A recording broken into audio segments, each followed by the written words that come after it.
AI data centers in Northern Virginia. Are they a devil's bargain or a match made in heaven? Either way, I think this is a hot topic to consider right here, right now. I'd actually like to focus on just one aspect of data centers, their power requirements. How should all the electricity for these power-hungry facilities be generated? In Northern Virginia or elsewhere in the world for that matter? So data centers.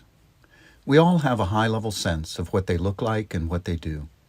On the outside, they don't look so different than a big box store or even a computer chip manufacturing plant like the Micron Technologies facility in Manassas, Virginia. On the inside, though, these facilities house IT systems that organize, process, and store large amounts of data central to the rhythm of today's digital economy. And Northern Virginia? This region is already acknowledged to be the data center capital of the world, for better or for worse, home to hundreds of data centers. But now, there's a new beast emerging on the scene, AI data centers. These are the rapidly evolving next generation of the data center species. They offer tantalizing possibilities for knowledge-based societal advance while requiring vast networks of power-hungry processing units and data storage systems to accomplish their magical tasks. And all of their assembled hardware requires more electricity for operations, more data, more computing, more power.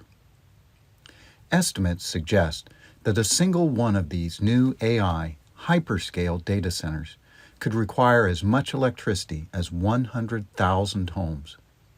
To put it another way, one hyperscale data center may need all of the electricity output of a traditional nuclear reactor, 1 gigawatt, 1 billion joules per second of electricity. What about the whole lot of them? By the end of this decade, some have suggested that U.S.-based AI data centers could demand as much power as 20 to 25% of all U.S. households. Wow. Imagine if that many new homes were to appear in your neighborhood in the next few years. In terms of electricity demand growth, that's what's being suggested. So where is the power going to come from? Where will all the energy originate that's needed to provide firm supplies of electricity, 24 hours a day, 7 days a week, 365 days a year? In Virginia, there are several suppliers of baseload electricity. The region operates within the PJM electricity market, where electricity is bought and sold. Then, within Northern Virginia, Dominion Energy has a significant presence. Much of today's electricity in the region comes from gas, nuclear, and coal-based thermal heat plants. Hydroelectric facilities are in the mix. There's an increasing contribution from utility scale and rooftop solar. And soon, Dominion should add electricity from a significant offshore wind farm. Given this existing portfolio and experience, Dominion and other PJM generators likely favor more of the same for the future. I wonder about the wisdom of such plans. In the short term, before 2030, expansion of gas-burning plants will be constrained by the limited availability of turbines to spin and generate electricity. There's a global order backlog of 5 years. Additionally, there's the environmental reality that gas-burning power plants contribute harmful emissions to the commons, our one shared Earth atmosphere, at all stages of their fuel acquisition, transportation, and burning stages of thermal electricity production. Also, future methane gas prices are uncertain, particularly as extraction yields wane in fracked shale resources like the Marcellus Formation of West Virginia and Pennsylvania. Meanwhile, enthusiasts for nuclear energy tout the new opportunities of advanced reactor designs such as small modular reactors. Yet to date, less than one handful of these have been built worldwide, and the nuclear industry is notorious for construction timeline and cost overruns that stretch into years and billions of dollars. Like it or not, the reality is that the nuclear industry struggles to deliver unsubsidized, cost-competitive electricity on time and on budget. This brings me to the heated heart of the matter for this video. Consideration of an electricity supply that may not be on the tip of your tongue, but is right under our feet. Enhanced geothermal. Now, I'm not talking about pretty hot springs and geysers like Grand Prismatic Spring or Old Faithful Geyser in Yellowstone National Park. I'm talking about solutions that would drill down, way down, deep under the Earth's surface, leveraging world-leading U.S. oil and gas industry expertise. Enhanced geothermal systems would draw up the devilishly hot temperatures beneath our feet to spin electricity turbines in much the same way as gas, coal, and nuclear generators do today. To generate electricity via enhanced geothermal, we need to tap into temperatures of about 300 degrees Fahrenheit, 150 Celsius.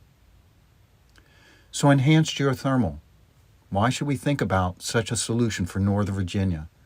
Why here? Why now? I would say that there are three threads that, when stitched together, suggest that now might be the right time to weave enhanced geothermal into our energy mix. There are recent and potential developments in knowledge, capacity, and financials, which suggest that we may want to give enhanced geothermal a serious look. Recently, a not-for-profit known as Project Innerspace has begun to publish large data sets that visualize available geothermal resources in the U.S. and beyond. The open access system on the web allows users to understand how deep one might need to drill to tap various temperatures, including the 150 Celsius desired for electricity production. The Project Innerspace tools predict that in the Mid-Atlantic region and just to our west, perhaps 4,000 to 5,000 meters down, 11,000 to 16,000 feet, we can find the devilishly hot temperatures we desire. Select regions in western Maryland and nearby West Virginia appear most promising. If we probe the western Maryland-West Virginia state line with these new data tools, we find that the Innerspace Mapper gives that area a 2.5 score on a 0 to 5 point scale. The tool predicts that viable electricity generating temperatures are a bit over 4,000 meters down, on the order of 14,000 feet. Are these depths ridiculously inaccessible? Well, in the spring of 2025, a drilling leader in the enhanced geothermal space announced a successful drilling effort to nearly 16,000 feet in southwest Utah. The company reportedly drilled that well in 16 days. Additionally, if we consider moving enhanced geothermal electricity from western Maryland to northern Virginia, it's important to note that power companies have already installed high-voltage electricity transmission lines that put those areas and their potential to deliver 24/7, 365 electricity tantalizingly within reach. Right from there to here, largely in place today.